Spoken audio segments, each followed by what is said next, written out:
Stacy, your Las Vegas gal, here with my good friend Trace Askew from the Cerrone Group. Hey, hey. We also brought our friend Wine with us today. Yes. Cheers. Because we're about to talk to you about short-term rentals, Airbnb, vacation rentals by owner. We're going to get into that a little bit and give you kind of the goods because we've been holding that on you for a little bit too long.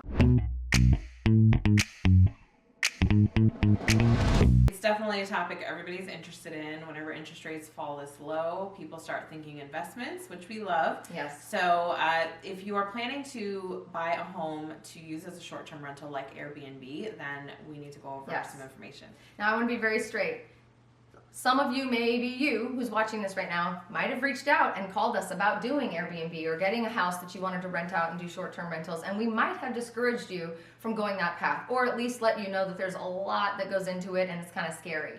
Reason being is, and I think we talk about this quite a bit, is they had not really figured this out until very, very recently. It's been a good solid 3 years since, maybe even 4 actually, since they cut off Airbnb from like the free-for-all that was happening around town. I had friends who were making a ton of money doing it.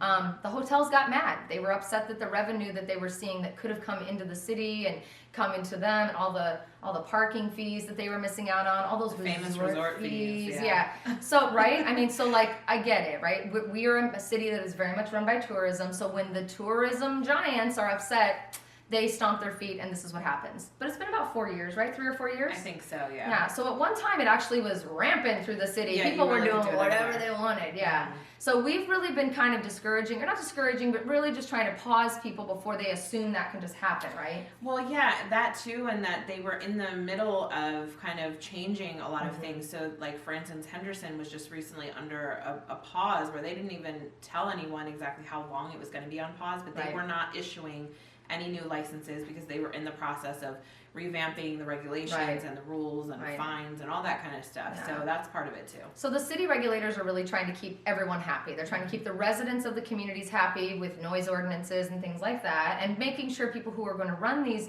companies out of their home, because that's really what they are, as companies, that they're going to be doing it legally and okay. And then they're also trying to keep these hoteliers happy. Hoteliers, you like that big word I just used? That's actually a word, look it up. But they're trying to keep the travel industry giants that we love so much, that keep our city running, happy as well. So it's been a very interesting dance, but we feel pretty confident today that we can share with you what's what. And if you're considering Airbnb, that you'll be able to contact our team and we'll be able to guide you through the process. I think it's taken us a little bit of time, but we're freaking ready. Let's do this. You ready? Yeah, let's get into it. Okay, so we've got some notes, we've got some wine. I'm excited. I don't know about you, but let's do this. Okay, first of all, let's just describe short-term versus long-term, because I think that really trips a lot of people up. Yes.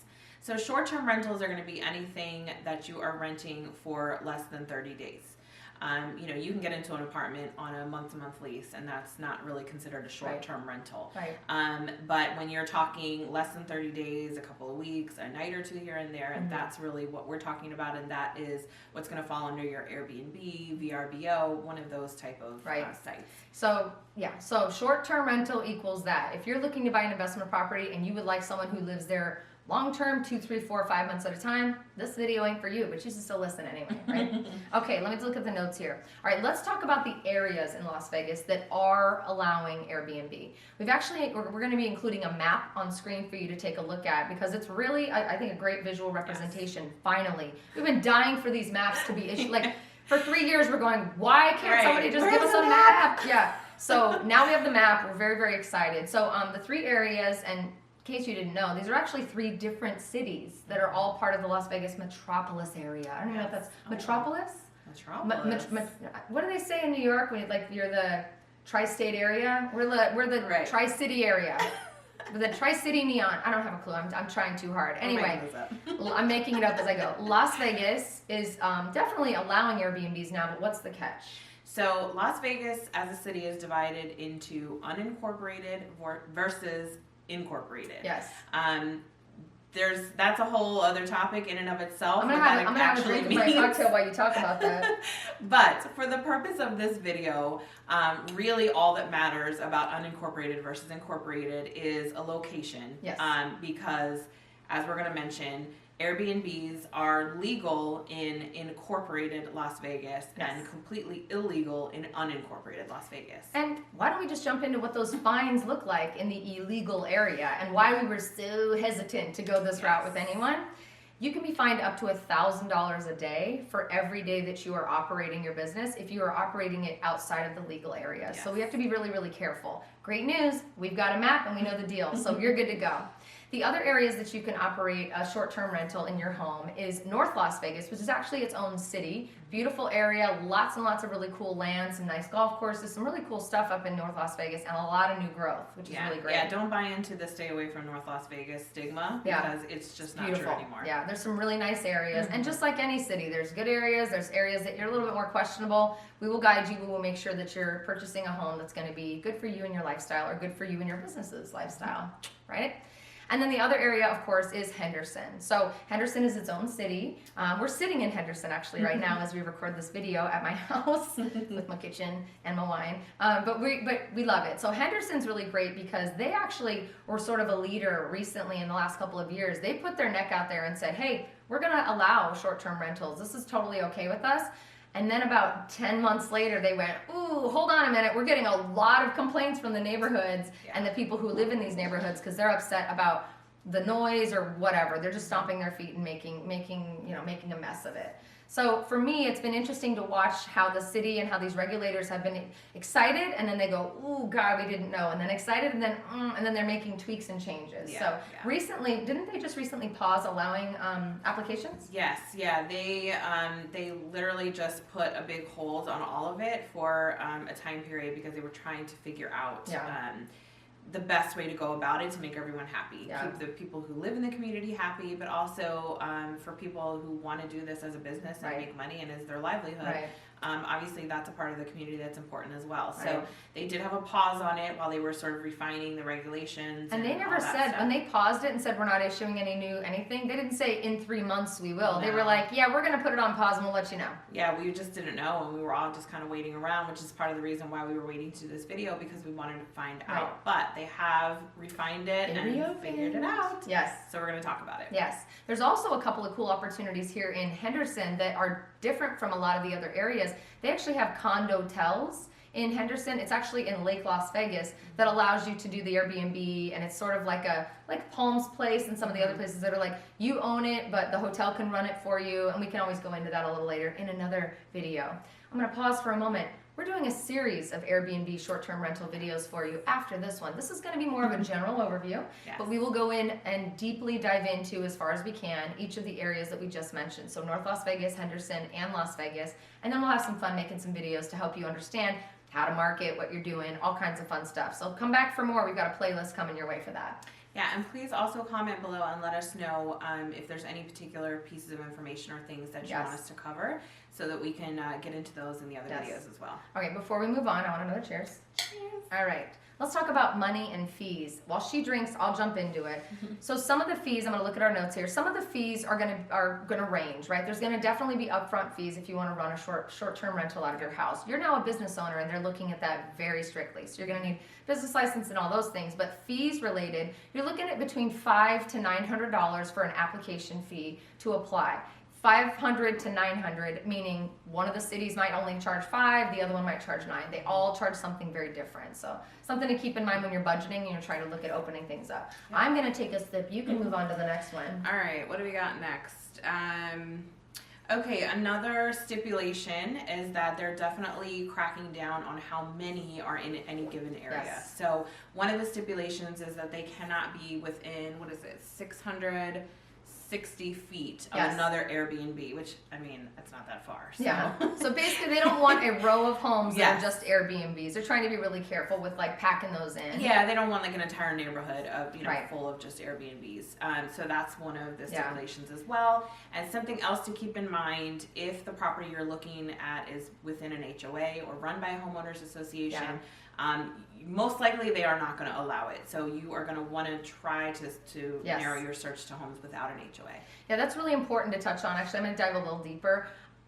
that includes condos too. So I know a lot of you are really excited, not the condotel though, which is really cool, but the condos are always within a homeowners association. So if you're thinking, hey, I'm gonna go out there and get me a condo and be able to rent it out, there are some opportunities throughout Las Vegas, but it is not every single condo. So we need to be really specific and lean on us as the experts, because we already are very aware of who's allowing them and who is absolutely not allowing them. So, okay, let's look at some other things that they're gonna require from you. You're going to need to get a conditional use certification, which is basically just another permit. You're paying for a permit.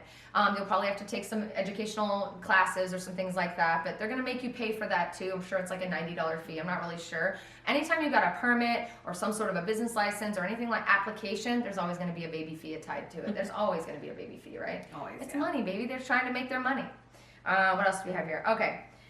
One thing that I think is really important, and I didn't even know this until we did our research, so I'm learning along with you. These cities, for the most part, are requiring that you have a local representative who is here in the city, boots on the ground at all times, to vouch for and speak on behalf of your home. Like the business owner, the guy at the front desk, the person who's running the check-in process. They want to know someone's here if something goes wrong. Yes, right? someone needs to be there if there's an emergency, if right. you know your house has a leak or some type of issue happens throughout the rental. There has to be somebody that lives locally that's going to sort of be that contact for you, whether it's a property management, which is a whole other part of the process, but even if it's not a property manager, you have to have a designated contact here that is local. So you can't, you know, live in California, buy your little investment property here and just expect it to run itself. You're going to have somebody here to really stand watch and take care of things. And great news is, you know, we are really, really connected when it comes to people who can support you in that way. So we have property management companies that work with us that we can certainly recommend to you to be interviewed. We vet all of our recommendations in terms of who we connect you with. So if we're telling you that we trust someone, it's because we've either used them for our own stuff or we've seen them be successful before we've put them in front of our own clients. So it's really, really important to us that you guys are really taken care of. One of the other things I mentioned before was business license. So you're a business licenses usually cost about $450 to get. I don't know if that's going to be tied in or rolled in, or if there's a special business license. We'll certainly be able to get that information for you, but just think business license, application fees, and all kinds of little tidbits that will add up. So when you're budgeting, definitely make sure you review that with us when we're talking. Before we move forward, I just want to say there's a link below in the description. I don't know if you knew that, but we're pretty good about telling you about the link below, but there's a link below. If you're watching this on a TV, which many of you do, which I find very strange because I don't do that with YouTube and I need to do that, or if you're watching it on your phone, you're probably not going to see that link. So don't worry, don't fret. You can reach us any way you want to. We're on Facebook, we're on Instagram. You can go to Las Vegas Gal. You can also go to Cerrone Group. But we want to talk to you. If you want more information, if you really want us to dive in deeply, we got to talk to you on one-on-one. We're not going to go crazy deep into detail in these videos because you've got your own questions and so does the guy next to you. So we want to go that route. Okay, you good?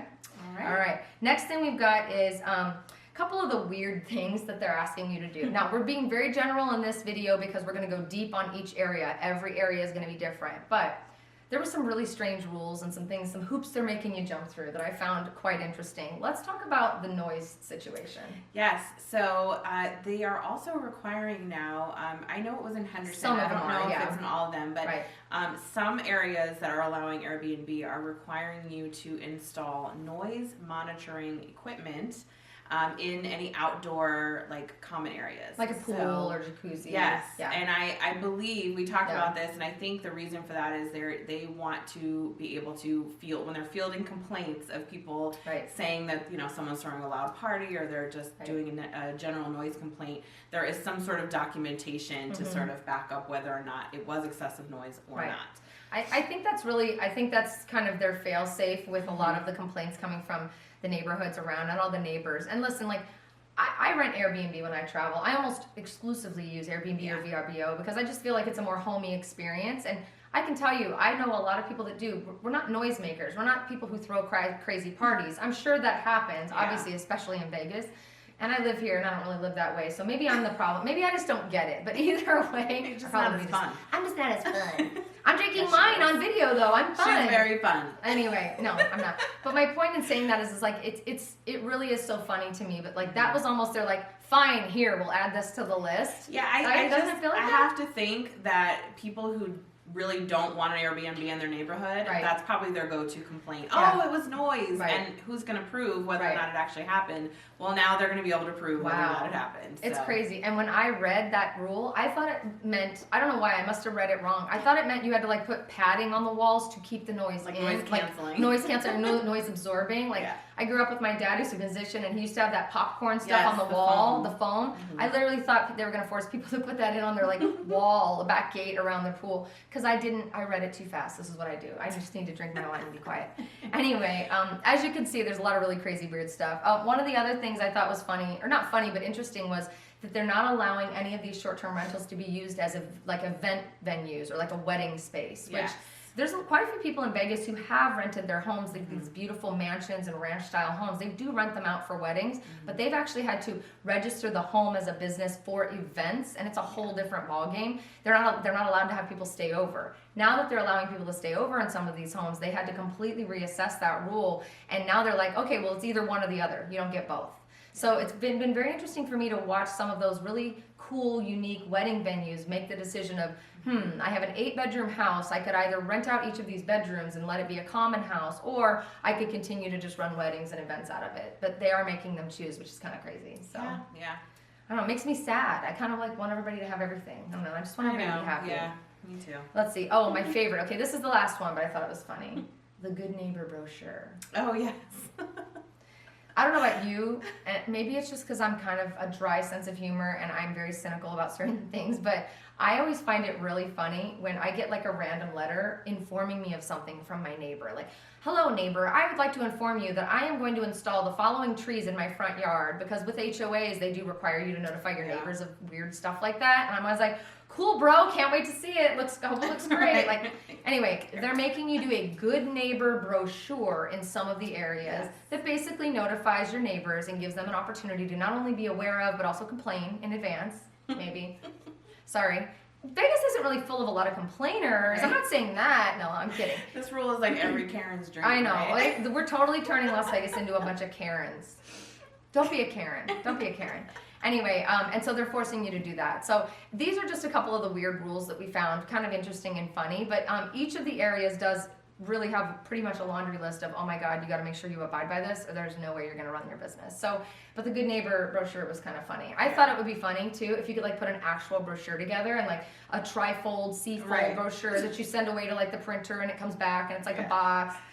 And I just go way weird. I'm just weird like that. I'm sorry. I just need more wine. Just kidding. Anyway, what about you, Trace? What other questions do you feel like people have been calling us about? Is there anything that we're missing? I mean, I know we're going to go deeper, but I just want to make sure for this first video, people feel comfortable kind of reaching out and asking us questions. Yeah, I think the bottom line is there are definitely several things to take into consideration and stipulations, but it's not impossible. It can be done. So don't necessarily let it discourage you, but just know that there are going to be a few hoops to jump through in order to make it happen. But if it's something that you're really dedicated to and something that you really want to happen, we can help you get there. We can make it happen. We are confident we can make it happen now. Yes. Yeah. Let's talk about the process of what it's like to work with us, especially for something like this. I think it's important to say this because a lot of you who watch my channel are assuming I'm going to be the one who answers the phone when you call. And I love you because I used to be the one who answered the phone. Woo, that was a lot. Because there's a lot of you that call and it's amazing. We are really fortunate to have a beautiful team of people who we have hand-picked, right? Yes. Hand-chosen these agents and personally trained to treat you and serve you like I would serve you. We all work collectively as a team. I am involved, excuse me, the wine's getting to me, in every single transaction. I know what's going on. I'm involved. I will have a chance to work with you. I may be your representative. I may not be. But either way, you will be taken care of the way I want to make sure you're taken care of. And it all kind of starts with Trace. So Trace actually oversees our team. She is the person who's in charge of whipping that team into shape and really making sure that they're serving you the way you need to be served. So when you click that link, what happens is it basically will send us a notification that you're ready to talk. You'll have an opportunity to provide some information about your situation. We want to hear it all. Give us all the good information. We love when you give us your life story. It's like one of our favorite things. And then we have a beautiful team of, we call them our, I don't know what we call them, they're like our intro call team, who are agents as well. And they'll pick up the phone, they'll reach out to you, we'll start the conversation, we'll do a full-blown introductory call, and then we'll decide, based on what your needs are, based on who's available within the team, whether it's me or you or someone else, who is the best fit for your needs. It's really important that we serve you based on your needs. I'm not a one-size-fits-all kind of gal. I just am going to be very honest with you. I'm not for everybody, okay? And that's okay. I learned that a long time ago. I'm not everybody's cup of tea, and I'm just fine with that. I'm everybody's cup of wine. But someone like Trace serves people with a little bit of a different flair. You know, you're from the East Coast. Baltimore, baby. And right, would you agree, like within our team? Yeah, I mean, that's the wonderful thing about our team is that we're all, you know, we all take care of our customers in the same way, loving or at least with fashion, the same dedication. Yeah. But everybody's different. We're all different people, and so we really try to tailor the experience to you and make sure that whoever you're going to be working with is really going to be the best fit for you and going to meet your needs. Like you said, we have, you know, everybody on the team has a little bit of a specialty or a special interest or a level of expertise on certain things. So depending on what it is that you're looking for, we're going to make sure you get hooked up with just the right person for you. We are really trying to change the real estate industry, like one person at a time. And I know that sounds like some grandiose discovery and declaration of like, that's our plan, but that's really my mission in life, is to really kind of create a ripple effect within this industry and finally serve people and meet people where they are right now. Not expect you to show up for me, not expect you to hurry up and get more knowledgeable. No, we want to meet you right where you are, help you get educated, help you feel comfortable. So that's what we're doing. I hope it works. I'm really, really proud of what we've done over the last couple years. I'm so honored that you're even watching this video. And I'm excited that I get to drink wine on YouTube with my bestie, hello, and tell you about Airbnb. So, I don't know, I think we should wrap it up, Trace. Let's get on to the next video. We got to go detailed on like Henderson, North Las Vegas, and Las Vegas. Yes, so please keep an eye out for the next videos. We're going to do a little bit of a deeper dive on what each one of these areas brings and what regulations that they have. And again, please let us know if there's anything in particular that you're looking for information on that we can include. And definitely, like Lacey said, click the link below and get in touch if this is something that you're looking to move forward with for yourself. And one last thing, and I've been saying this for a really long time, I want to talk to you now. I don't want to wait 5 years from now when you decide to move here and you've forgotten all about me, you've forgotten all about Trace. How could you possibly forget about this beauty, right? But truly, we are very, very interested in speaking to you now so that you are ready and embedded in the city, and you've already got us looking out for you when you're ready. I don't care if you're buying a house 5 years, 10 years, 2 years, 2 months, 2 days from now. We want to be your representatives, and we want to be your first friends, honestly, in Las Vegas who look out for you the way we do. So click the link below. And I guess we'll see you next time. Thanks for checking us out, and we're going to continue the wine. See you later.